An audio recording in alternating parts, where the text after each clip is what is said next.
नमस्कार दोस्तों, स्वागत है आप सबका हमारे YouTube चैनल डेंटल टॉक्स पर, जहां हम बात करते हैं दांतों की आपकी अपनी भाषा में। तो आज हम बात कर रहे हैं कि दांतों में कीड़ा लगने से हम कैसे बचें।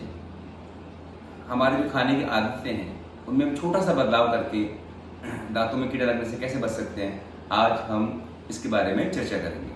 तो दोस्तों, मैं बता दूं आपको कि हमारे खाने में हमें ज़्यादा से ज़्यादा फाइबर रिच फूड लेना चाहिए। फाइबर रिच फूड माने फ्रूट्स और वेजिटेबल्स। इससे क्या होगा कि फ्रूट और वेजिटेबल्स जब हम खाते हैं तो ये हमारे मुंह में सलाइवेशन को स्टिमुलेट करते हैं, अर्थात हमारे मुंह में ज़्यादा से ज़्यादा लार बनती है। और लार एक नेचुरल डिफेंस मैकेनिज्म का काम करती है। ये हमारे दांतों की सरफेस को वॉश आउट कर देती है, जहाँ पे जो भी जमा होता है वो साफ कर देती है। दूसरा, ये हमारे मुंह में जो एसिड बनता है उसको न्यूट्रलाइज कर देती है। तो फ्रूट्स जैसे एप्पल और वेजिटेबल्स जैसे कैरेट हो गई, गाजर, या कोई सलाद जैसे है ना, खीरा वगैरह, हमें ज़्यादा से ज़्यादा अपने खाने में लेने चाहिए। दूसरी चीज़ कि आप सबको ज्ञात है कि कैल्शियम एक ऐसा पदार्थ है जो दांतों की मजबूती के लिए बहुत आवश्यक है। तो हमारे खाने में ऐसे हम पदार्थ होने चाहिए जिनमें कि कैल्शियम की अधिकता हो, फॉस्फेट की अधिकता हो और विटामिन डी की अधिकता हो। विटामिन डी का तो सबसे अच्छा सोर्स है सूरज की रोशनी। तो हमें रोज प्रातःकाल थोड़ी देर के लिए सूरज की रोशनी में बैठना चाहिए और थोड़ा सा एक्सरसाइज करनी चाहिए, ताकि हमें अपनी बॉडी को जितनी पर्याप्त मात्रा में विटामिन डी की आवश्यकता है वो नेचुरली मिल जाए। और कैल्शियम और फॉस्फेट के लिए हमें डाइटरी प्रोडक्ट्स को रेगुलरली अपनी डाइट में इंक्लूड करना चाहिए। डाइटरी प्रोडक्ट्स यानी कि दूध, दही, छाछ, इस तरह के प्रोडक्ट्स हम लें।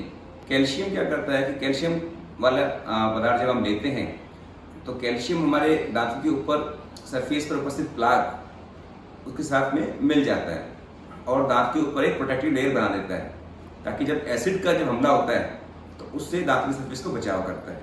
और दूसरा, ये हमारे दांतों की जो इनेमल होती है उसको नेचुरली रीजनरेट करने में मददगार होता है।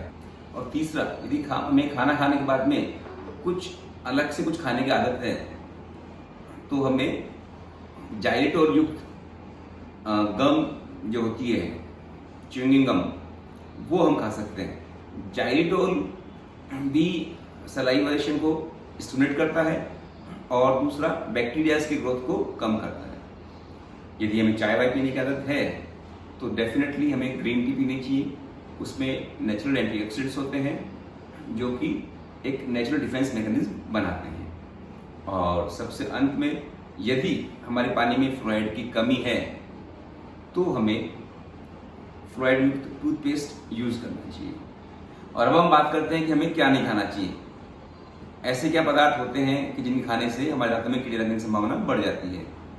तो सबसे पहली चीज़ होती है कि जो चिपकने वाली चीज़ें होती है और शुगर युक्त मीठा जो चीज़ें होती है वो दांतों की सतह पर चिपके रहते हैं, तो उनके ज़्यादा खाने से हमारे दांतों में कीड़े लगने की संभावनाएं बढ़ जाती है।